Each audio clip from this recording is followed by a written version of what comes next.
Hepinizin malum olduğu gibi bir haftaya geride bıraktık.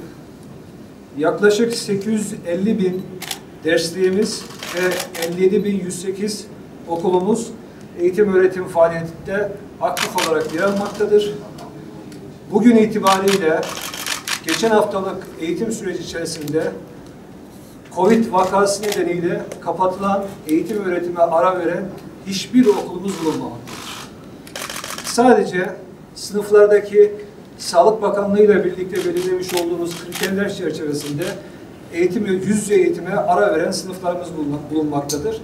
Bunlarda yaklaşık 200 civarında sınıfımız Covid vakası nedeniyle veya yakın temas nedeniyle eğitim öğretime 14 gün ara verip dijital platformlar üzerinde Milli Eğitim Bakanlığı'nın hazırlamış olduğu Veba TV ve diğer dijital platformlar üzerinde eğitim öğretime devam etmektedir.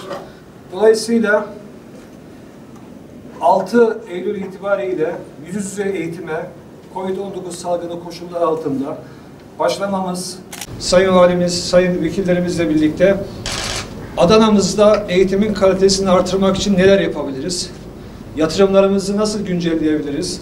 İlave destekler nasıl sağlayabiliriz? Bunları değerlendirme toplantısında ayrıntılı bir şekilde ele alma imkanımız olacak.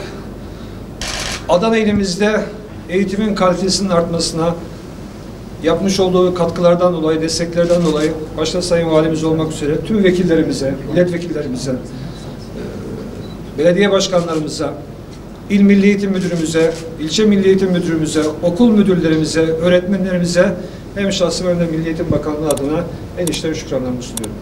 Teşekkür ederim.